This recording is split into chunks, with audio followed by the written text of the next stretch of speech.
Writing your own adventure is certainly a challenge, but when it works, it's an even more rewarding experience than leading a pre-written adventure. In this video, I will share my process for writing an adventure and hope this will give you some pointers on how you can do it yourself. First, you need an idea. That can be anything really. A great villain you want to use, the theme, certain kind of scene you want to play. I always make a note on my smartphone when I get an unexpected inspiration. You can also use media for inspiration or pre-written adventures. Really, anything can be inspiration for your writing. If I have no concrete idea, I use random tables. There are many RPG sources that have those. I even made my own for Bloodsun, link down below. Just roll on these tables a few times until an adventure begins to form in your head. For example, for Bloodsun one-shot, I roll that the adventure begins in a dark void, facing a great old one. The PCs are part of a plundering warband. The adventure is set in an underwater ship graveyard, and there's an expedition of a merchant house. The reward is to be mind-crushing secrets of eldritch lore, and the twist is that the PCs are actually the bad guys. Going from here, I got the idea that the PCs could be hired expendable divers, part of the expedition of a merchant house who are salvaging a ship graveyard. They are also contacted by a great old one at the start of the adventure, promising knowledge and power if they find an artifact in this graveyard and bring it to him. Now we have everything a good adventure needs. The theme, location, and a central conflict. We can work our way from here and make the preparations we need to run this adventure. At this point, it helps to place the adventure within your world, to give you some context to work with.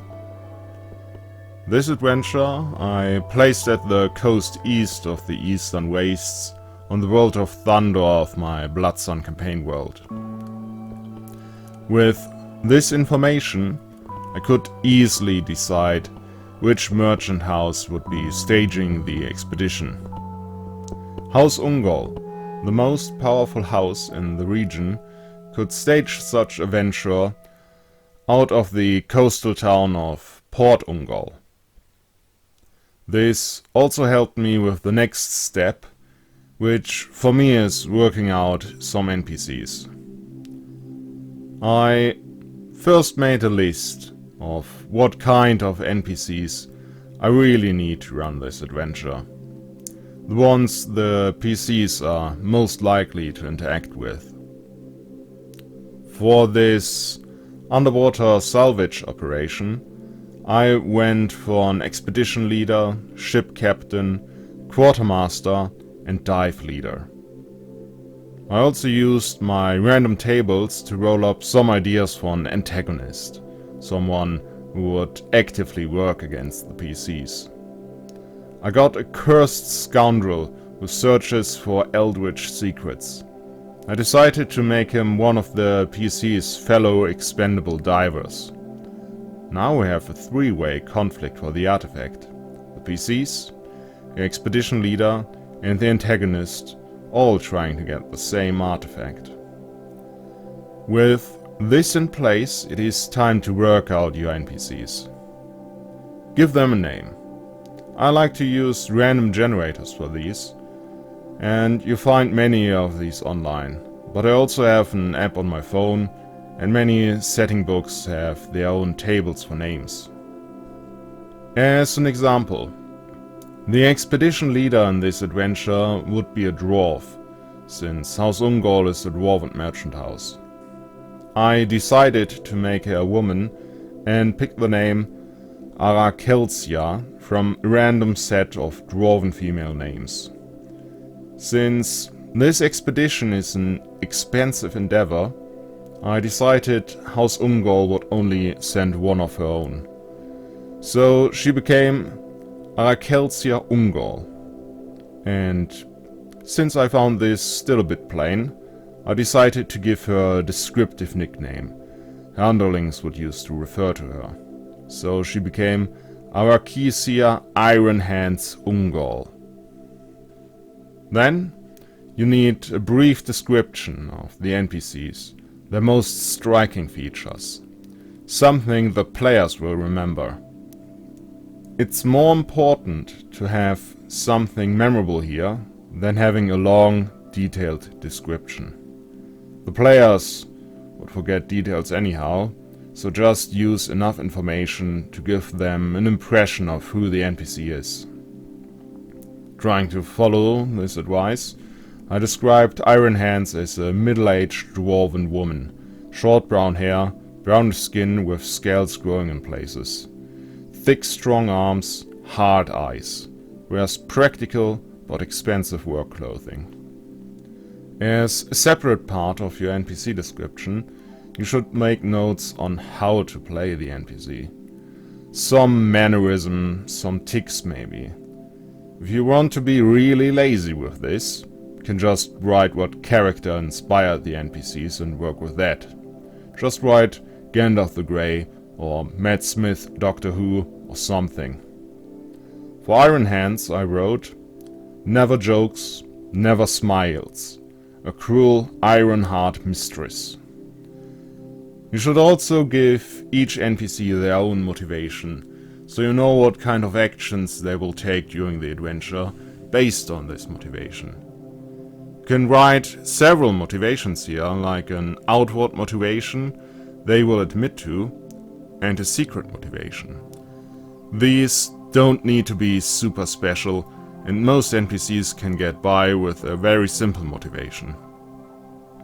Only your most important NPCs should you elaborate on this. For example, Iron Hands has the motivation to make the expedition a success. Hired crew is expendable.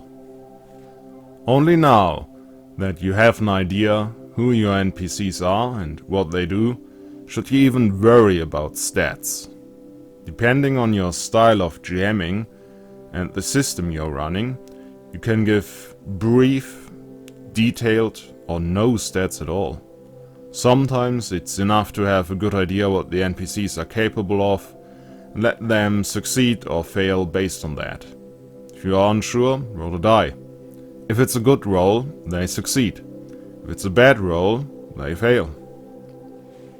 To prepare the location or locations your adventure is set in, I like to draw maps. Find drawing maps is a very inspirational process. I get many ideas for what could happen in an adventure while drawing maps. Your maps don't have to be pretty. They are just for you, never to be shown to your PCs. So you can sketch very roughly and make notes right on the map.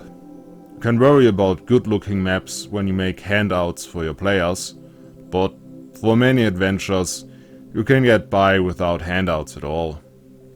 For the underwater adventure, I made maps for the ship graveyard and the most important wrecks for the PCs to explore, which I made a small dungeon out of. I wrote random findings and encounters to roll for each dive right on the map. I decided that would be the minimum I would need to run the one-shot I envisioned. If I wanted to make this into a longer adventure, I would have started in Port Ungol with the preparation for the expedition and prepared a map of the town for some city adventuring before the PCs headed out to sea.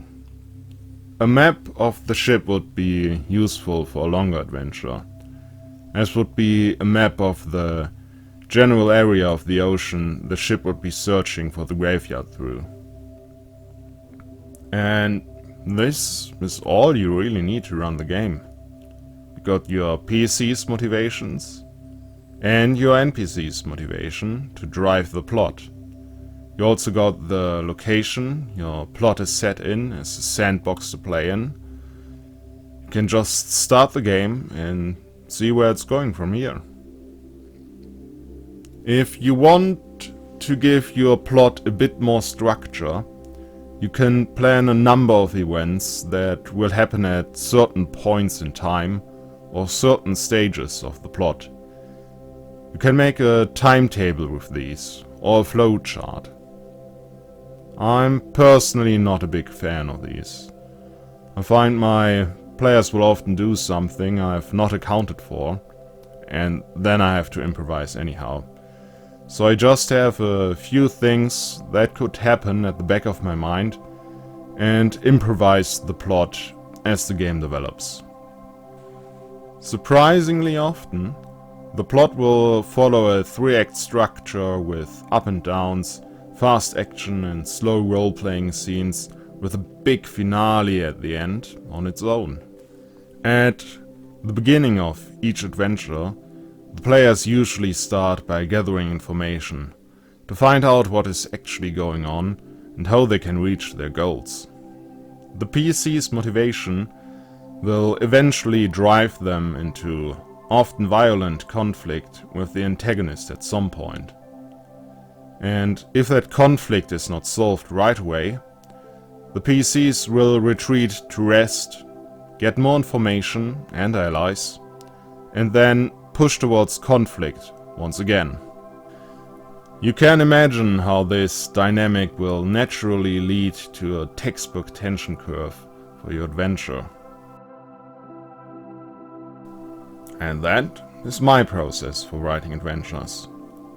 I hope this helps you prepare great adventures that will astonish your players, leaving them hungry for more adventure. But this is just how I write adventures.